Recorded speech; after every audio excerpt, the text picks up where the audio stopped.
Music City. News 2 Weekend starts now. Metro Police tell News 2 officers were forced to shoot Randall Beard out of self-defense when they tried to arrest him at his West Nashville home.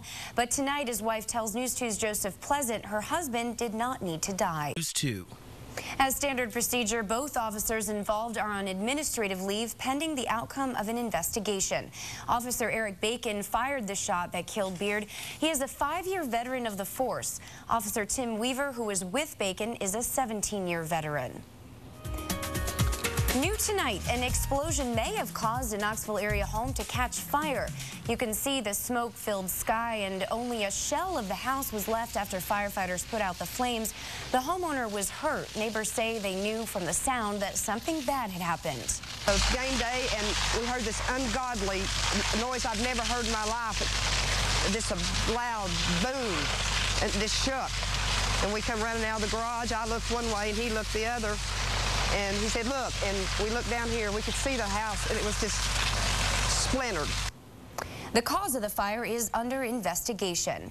Investigators are trying to figure out what caused a fire at the Alcoa North plant just south of Knoxville today. This picture is from our sister station, WATE in Knoxville. You can see the smoke rising from the part of the plant where aluminum cans are made. All of the workers inside made it out safely, and firefighters were able to contain the fire a few hours after it started. It's not clear if the fire will impact production. A Fort Campbell soldier has died in Afghanistan. The Army says Specialist D'Angelo Snow died Friday night after his unit was attacked. Snow was from Michigan. He was 22 years old. The clock is ticking for Volunteer State Community College to raise millions of dollars to grow its health department. The Tennessean reports the Gallatin College is trying to raise more than $7 million by the end of October. The goal would qualify Vol State to compete for federal funding and allow the school to build a new $30 million center for allied health programs. I was driving down the interstate today and I saw the sign that said Bass Pro Open. I said, I got to come in and get some stuff, even stuff I don't need. I'm going to buy something. A sign of major progress today at the Opry Mills Mall. Bass Pro Shop and Outdoor World reopened, even though the rest of the mall is still closed. As News 2's Davis Nolan reports, it's a day many across the mid-state have been eagerly awaiting since the May flood. News 2. It could be a long time before you're able to shop or dine at Opry Mills. The mall's operator said Wednesday its plans to reopen by August 2011 appear to be a long shot because the mall has not gotten all the money from its flood insurance. When construction is finished, this is what the Opry Mills Mall could resemble. The mall's website says formal design drawings are underway. Well, after 6 days of non-stop construction, the Extreme Makeover Nashville build is finished, and the preschool at Lighthouse Christian Academy has a brand new beginning. The May flood destroyed the preschool, and you might remember one of their portable classrooms literally fell apart while floating down Interstate 24.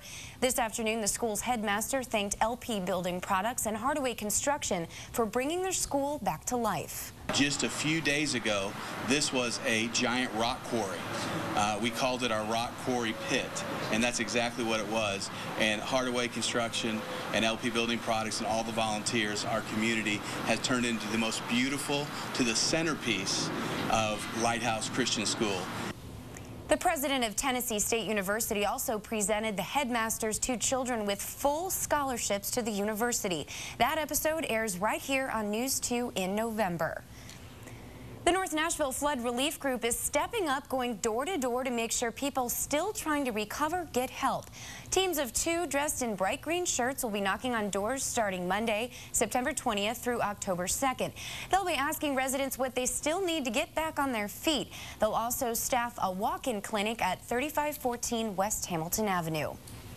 Centennial Park went to the dogs today for the Dog Day Festival. Furry 4-legged friends in all shapes and sizes showed off their stuff in the mutt strut. There were also plenty of contests, including cutest dog and wiggliest tail. Money raised goes toward the Nashville Humane Association, and it's also a chance for some rescue organizations to find their dogs a new home. It's getting them exposure, if nothing else. I mean, because your average Nashvilleian has never been around a greyhound. I mean, because for one, we don't have racing here in the state. And, you know, it's just giving people hands-on. News 2 was a proud sponsor of the event, and our own News 2's Chris Bungard and Amy Napier-Viteri were also on hand to help judge the contest. That's got to be a tough job. Coming up, a major wreck involving a church van kills 6 people and shuts down part of an interstate just outside of New York City. And conservatives gather in Washington, D.C. for the Value Voters Summit. But find out why some Republicans aren't too happy about the Tea Party movement. An accident involving a church van killed 6 people north of New York City this afternoon. The wreck happened on the interstate. You can see here in the video the overturned van. Several people were also hospitalized. Investigators aren't sure what caused the wreck. Conservatives are gathered in Washington, D.C. for the Values Voters Summit. But just months before voters head to the polls, is there friction within the Republican Party? ABC's Timon Bradley has the story. In Mexico, the remnants of Hurricane Carl soaked south-central portions of the country, killing at least 7 people. Authorities sent helicopters to rescue dozens of people stranded by flooding and look for others who may have been washed away. Meanwhile, in Bermuda, tourists and locals are bracing for Hurricane Igor. The Category 2 storm should pass near or directly overhead the small island.